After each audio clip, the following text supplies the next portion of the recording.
Now, and shall reign with him 1,000 years. We said about the 1,000 years. Verse 7. Now when the 1,000 years have expired, Satan will be released from his prison and will go out to deceive the nations which are in the four corners of the earth. Satan, so sorry to say, he's been released already. We are living in the end of times. And the end of times is every 2,000-year cycle. Every 2,000-year cycle is an end of time.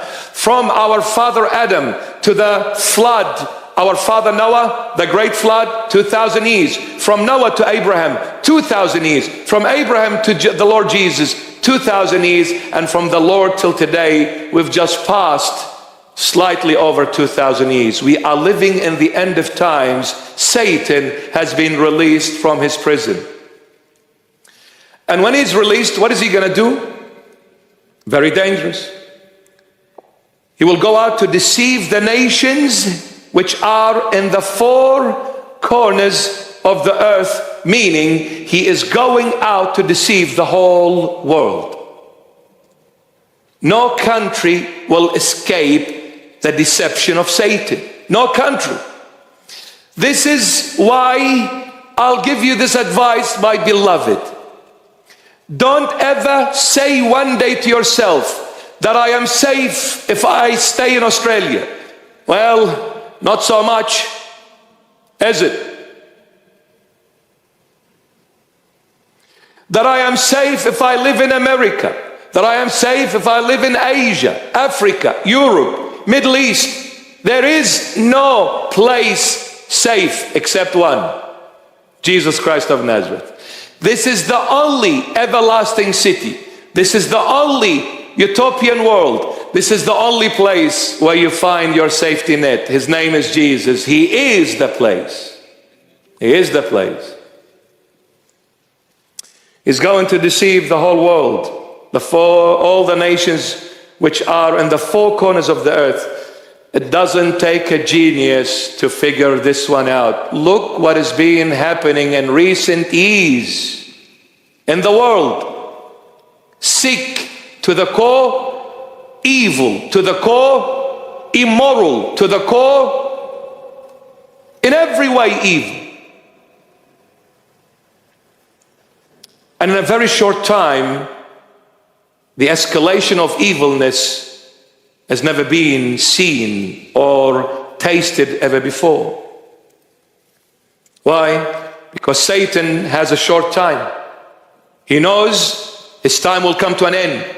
So he will work extra time to make sure he'll take with him to hell as many souls, as many humans as possible. He's got his mind set on that. He wants to destroy the world. He wants to destroy humanity. And he will do every way possible and every mean possible to bring people into this deceptive way and taking them all with him to hell, my beloveds. But he'll come in a very cunning way. You see, Satan's tactics are two ways only. The Holy Bible says he can be like a roaring lion or he can be like a snake. That's the two ways he uses. A snake, sneaky. You'll walk, you won't hear it until you are within range of putting that poison in your body. Then you will hear the snake riddles and then bites and put that poison, but it's too late then. The sneaky way is he'll come in a nice way. He'll come to you, my daughter, far from you. But it's an advice, be careful. He'll come to you, my daughter, and say, look at you. You are so beautiful. You're so young. You have life ahead of you. And the freedom you can enjoy. And you can do, you know what? Have fun. Girl, enjoy life. Look at the guys that are dying just to talk to you. Look at the ways that are awaiting you. You can be so famous. You can be so rich. You can be so powerful. And look at this, and you can go to Istanbul, Turkey, and change your entire face for $10,000, where it can cost you here in Australia $100,000. Much cheaper. Take the ticket, fly to Istanbul, get your face done, and come back again.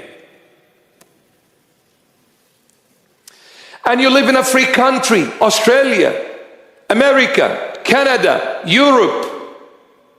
You can do whatever you want. No one can stop you.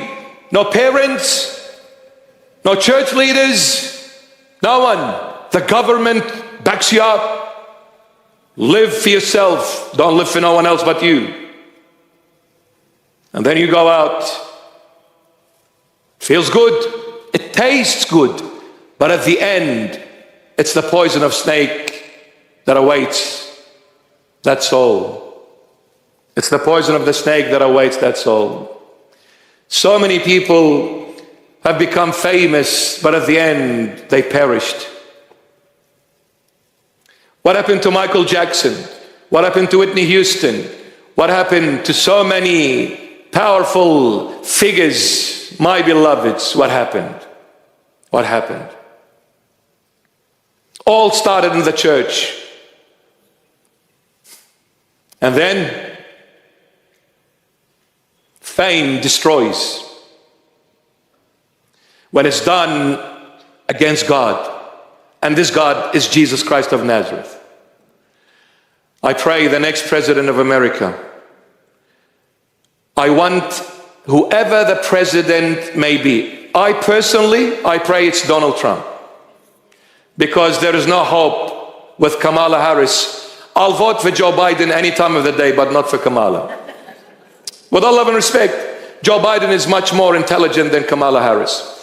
But I pray it is Donald Trump. But whoever the president is, according to the Lord's will, because it is the Lord Jesus who instates them and takes them. It is the Lord, not the elites. Yes, not the elites, it's the Lord. Next time, please, I pray this message gets to the president who's going to be next in the White House next month coming. If you take this as a prophecy, take this as a message from the Lord Jesus to you, Mr. President.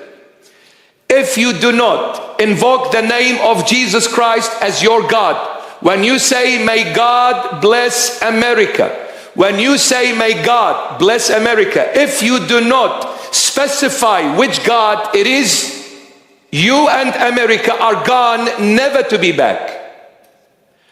Trust what I'm saying. You better believe in what I'm saying. America will receive mighty punishment from the Lord Jesus, because America veered off the road immensely from the Lord. So next time, Mr. President, you say, God bless America, you say, God, who is Jesus Christ of Nazareth, bless America. Because to some people, God is a cow. So which God are you talking about, Mr. President? Which God? If you're a Christian and you're ashamed of your Lord in public, then you are not worthy of that position. You're not. The Lord Jesus said, he who is ashamed of me in this world, I will be ashamed of him before my Father. Do you want to receive this kind of a treat from the Lord Jesus? Go ahead and be a hypocrite. I love everyone. I pray for everyone. But my God is Jesus Christ of Nazareth. If you do not share my God, I will not share my God with no one. My only association with people will be at this level, humanity only. Because your God is not mine, period. You can say, I believe in God from now till kingdom comes. Unless you say your God is Jesus Christ, then it is not the same God. I'm so sorry. You are free to believe in whatever you want to believe. I'll still pray for you, but I will not share this kind of approach that we worship the same God or we believe in the same God, as some Christian leaders in recent years have been stating in a very deceptive way. At the end, all humanity worship the same God. Sorry, they don't. Do you get it, Mr. Church Leader? I don't care what your rank is, how high or low. If you do not say that there is only one God and his name is Jesus Christ, then get out of that position. It's not for you, because you are not man enough to fill that position. You're not man enough. I need a chocolate sundae, man. I need to cool down, brother. All right. See, Jesus is my life. I can't help it. I'm not faking it. I'm not acting. I'm not making up stories. The moment I say Jesus, that's it. I'm captivated. I'm finished. I don't know anything else. I don't want to know anything else. I don't want to know anyone else. I don't want. And if, which is never the case, but if there was another God better than Jesus, I don't want to know that God. Jesus suffices and more. For me, he is the only true God. But of course, there is no other God but him. He took me to heaven and he showed me hell. In heaven, he is the only one. And he's the only way to heaven. You cannot come to heaven without Jesus Christ of Nazareth. Sooner or later, my dear friend, you'll find out. You may be shocked. I'm so sorry. But the truth hurts a lot sometimes. There is no one. And in heaven, Jesus. In fact, he is heaven. He makes heaven heaven. His beauty overrides the beauty of heaven. Even though heaven blows your mind away. It is stunning. Heaven is stunning. But when Jesus shows up, heaven is no longer stunning. All your focus is on this breathtaking person called Jesus Christ of Nazareth.